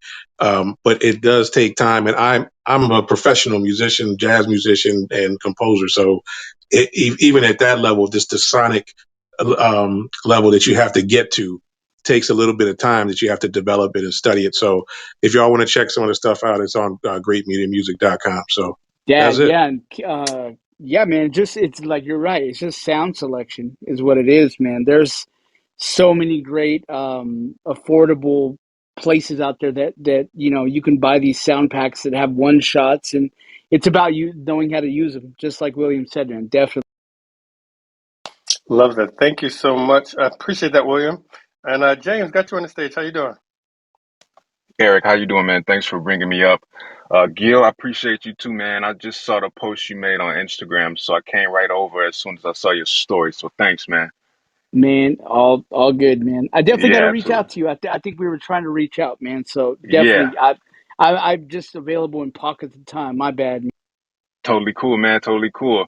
Yeah, I appreciate it. I came in just in time, man, because recently I've, I guess, focused all my creative energy on the trailer genre, and it all started right before the pandemic. I got a custom job and it was for Godzilla versus Kong, which was beautiful. And Awesome. so went back and forth for a few months with revisions, but just like you said, Eric, it was a cover, not necessarily a cover, but they needed me to make a acapella version of a hit song that was out at the time.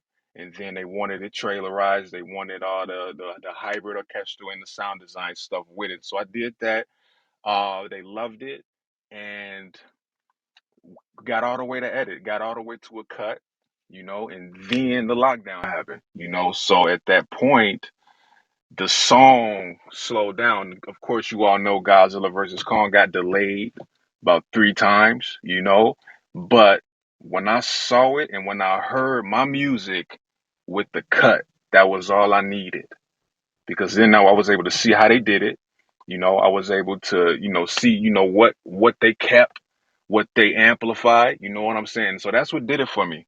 And so I guess I don't really have a question, but the insights and the focus, if you can offer anything on custom jobs, and because the way I got that job was with a publisher that I work with, it just so happened to come through them. Like they don't even normally do trailer music. But it's a But you were beautiful doing genre. It's a custom beautiful work thing. with that publisher. You already had a relationship doing custom work with them. Yeah, I still do. And so, yeah, this was the first big trailer that they got, you know. That is awesome. Are you Um, comfortable sharing the? You don't have to, but are you comfortable sharing the name if you are of the publishing company? so right now I'm not. I'll definitely share with you or Yeah, Gil. but you don't want to do it publicly. I got you. Just No, don't just no, don't want to okay. do it publicly. But it was beautiful, man. It was a beautiful thing, and the relationship, like you said, it's been ongoing. So they definitely trust me, and I ended up making two different songs for the campaign as well. And so worked out I beautifully. love And so that. that's really like I What I love worked. about That's that really what. is because we just talked. You may have you may have come in because we actually before we talked about trailers, we talked about custom work, and we talked about Mm, the process for doing bespoke work for companies, and so it's a cool example of how working in. So I've talked about five different paths to income that either I've experienced, people on Gildy's experience, Psychosis experience, or just people on the stage.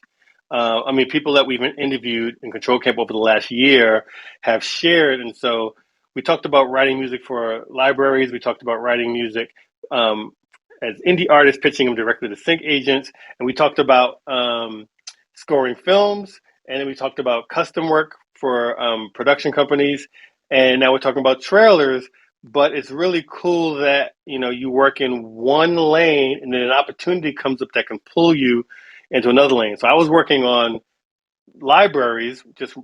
I had no other relationships. I had relationships with libraries. I was writing songs, getting placements on reality shows, on dramas, and then got introduced to somebody who was working on set for Greenleaf and ended up being able to have an opportunity to write music for Greenleaf, and then writing music, like working on the show, working with the cast, working with the actors. But it's not something that I knew. It's like one relationship leads to another.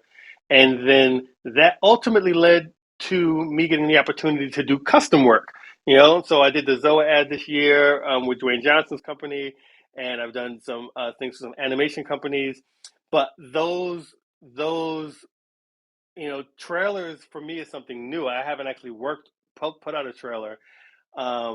It's cool to see for the room that you can start in one lane, keep your ears open, and you don't know, like, James, you said, even the publishing company wasn't expecting the trailer stuff to come through. But now that you've got that in your reel. You can go to any trailer house and be like, boom, I do this. So once I got pulled into the custom work by one company, I started hitting up other custom companies because I had a reel. I had a placement. I had something I could show, like, I've done this. I did this in 36 hours. I scored it to picture. I did this myself. And that led to other work and other opportunities to pitch. So it's really, really cool that you got that. And now it's like you got a key. Working in one world gets you a key to another world. And once you got the key to the world, you can walk in, because some of these doors are hard to get in. It's hard to find the door. That's it. 5 steps to licensing. This replay will be available. You can go back and take notes. I would love to hear feedback from anyone. You can back channel me. You can DM me if this was helpful. If there's something in it that's not helpful, I'd love to hear that too. But I want to know that I'm putting out information that is usable. So thank you all. We just went a little over 2 hours.